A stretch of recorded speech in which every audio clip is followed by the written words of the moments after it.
If a life can go quiet, mine did at 9:17 p.m.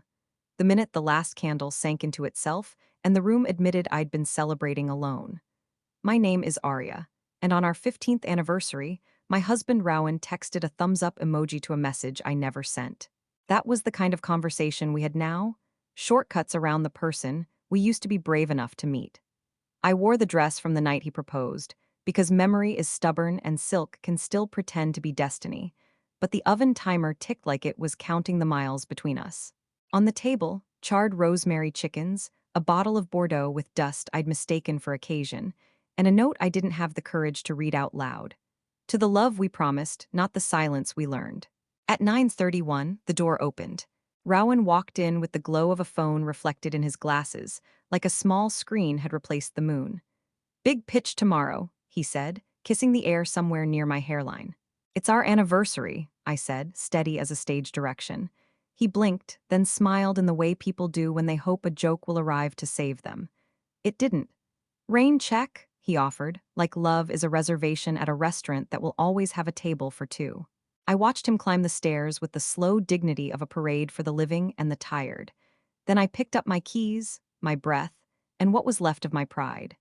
The first bar was a narrow vein of amber light threading the kind of street where promises go to turn themselves in. "Something smoky," I told the bartender, "and kind." "Rough night?" a voice asked from the next stool, the kind that knows how to hold silence without wringing it out. He was all edges and gentleness, a jaw that had met trouble and eyes that had forgiven it. "Depends," I said, "on whether I'm measuring by minutes or years." He smiled like he'd been there. "I'm Cashin." He didn't offer his hand, he offered his attention. I took it.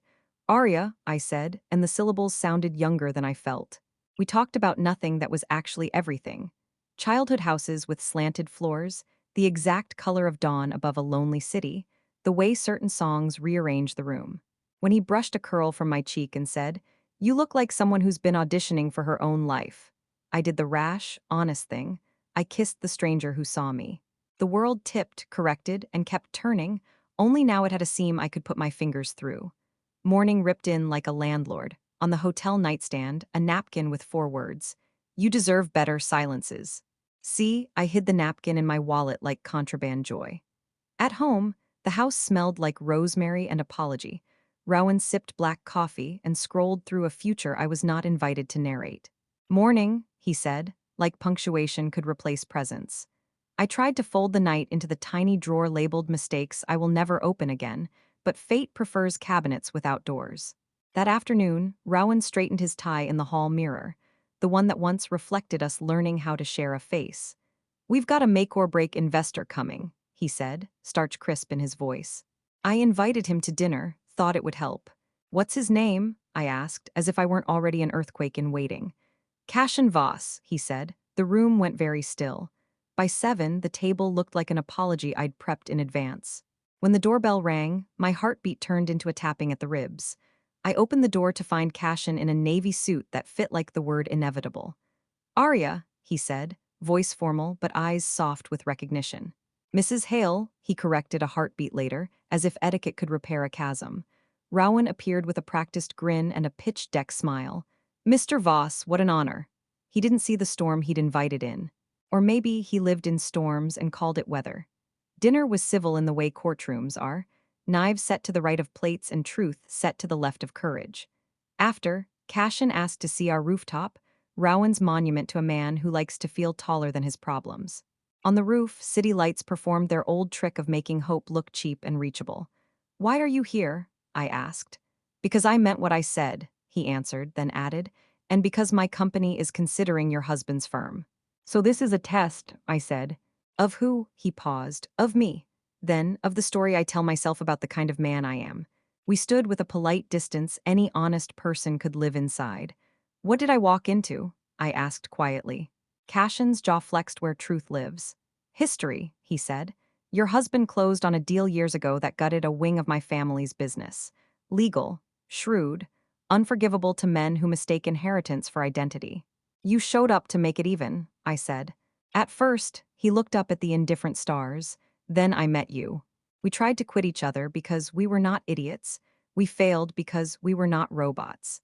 Cashin returned the next evening with a book I'd once loved in a life that smelled like printer ink and calm. Inside the cover, his note read, "For the girl who sings before she speaks." We became cautious thieves of time. Coffees in neighborhoods where no one knew our names, bench sits in parks crowded with strangers' alibis, hotel rooms that asked no questions and offered too many mirrors. He listened with his whole body. He kissed like apology and promise had both found honest work. With him, I remembered the sound of my laughter before it learned to whisper. At home, Rowan perfected the art of nearly there.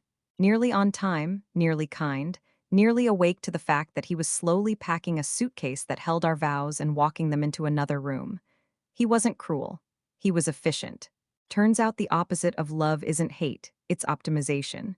One night, Rowan took a late call on the balcony. His reflection in the glass looked like a man playing himself on television. "We'll get Voss," he said. "He's predictable." I stood in the hallway and bit down on a sound that might have been a laugh or a scream. I told Cashin the truth about the deal, the dinner, the rooftop that had turned into our confessional. "You came here to settle an old score," I said. "Then I happened." His face softened. "You didn't happen. You arrived like a door I didn't know I'd locked." The first time we argued, it was about the origin story. "I refuse to be someone's revenge," I said. "You aren't," he said too fast. "You were never an object." "No," I corrected, "I was the stage." We set rules we kept until we didn't. No calls after midnight, no gifts that would require explanations, no future tense. Still, tenderness collected in corners. He learned the way I like my tea, strong, with milk like a confession. I learned the exact shape of his right-hand scar and the story of the motorcycle he loved and sold to pay for a promise. Guilt arrived on schedule, quiet, persistent, precise. But so did relief. The kind that comes when the body recognizes its own life walking back through the door. It ended the way these things pretend they won't, with a photograph printed by a camera that had never learned discretion. I opened the front door to a house that had turned down its volume. Rowan sat in darkness, a small rectangle of paper on the table catching moonlight like a wound. "How long?" he asked, not looking up. "Months," I said, because I was tired of making the truth put on a costume. He nodded in a way that suggested he had practiced for this, a private rehearsal in a mirror where he never cried. "I guess I had it coming," he said, and the sentence found its place on the table, next to the photograph next to us. "I didn't do this because you forgot an anniversary," I said. "I did this because I forgot my own name." He exhaled like a man who finally allows the ocean in. "I built a company so I wouldn't have to build a life," he said. "You deserved a partner. You got a project manager. We didn't break plates. We broke the habit of lying about what we wanted. In the morning, we called a lawyer. We divided a home into words like equity and custody of memories and amicable if we try. Rowan kept the house. I took a sublet with a fire escape that faced a wall of ivy and sky. Cashin and I tried to transition from storm to weather, dates with linen napkins, weekends that smelled like pine and détente. The trouble with beginnings like ours is that they travel with unpaid debts. "I ended the bid," he told me one night, voice rough with the effort of being better. "Pulled out. It was never about the deal anymore." I wanted to believe that erased the chalk outline around us. But the past is a meticulous forensics team. When we fought, it wasn't about money or schedules. It was about the shape of the story. "You say I wasn't an object," I said, "but if Rowan hadn't been Rowan, would you still have walked into that bar?" He closed his eyes. "I walked in to forget something ugly. I left with something true. Both things can be real." We pressed pause, like a mercy. Sometimes the kindest love is the one that refuses to make itself a destination.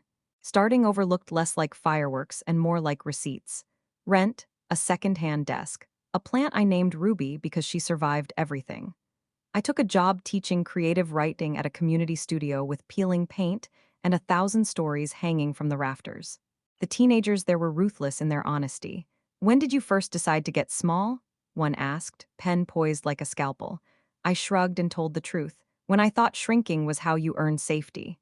They nodded like surgeons who had seen the wound before. I learned the rhythms of my own company. Laundry on Sundays, long walks that ended in nowhere in particular, dinners eaten standing by the window because chairs felt too committed.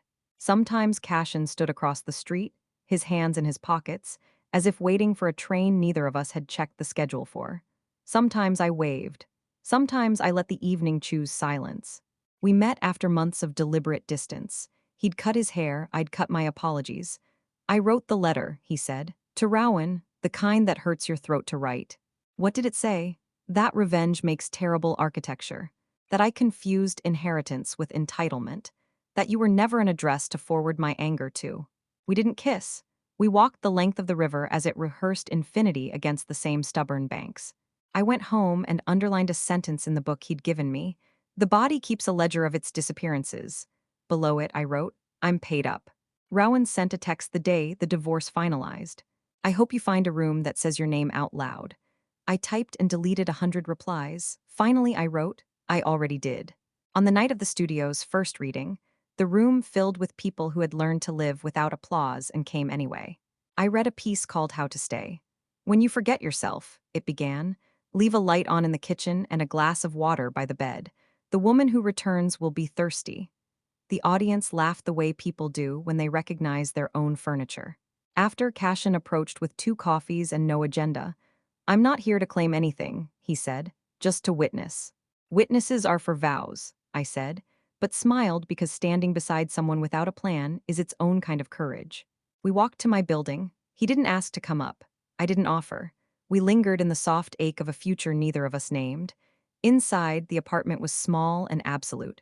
I watered Ruby, watched Ivy move in a wind I couldn't see, and forgave the girl who thought love was a receipt she had to show at the door. I still believe in happy endings. I've just expanded the definition to include endings where the woman chooses herself and calls that happiness by its real name. If this story touched a nerve, make something with it. A boundary, a poem, a phone call to the version of yourself you abandoned when it was inconvenient to be brave. There are always twists. The biggest one is this.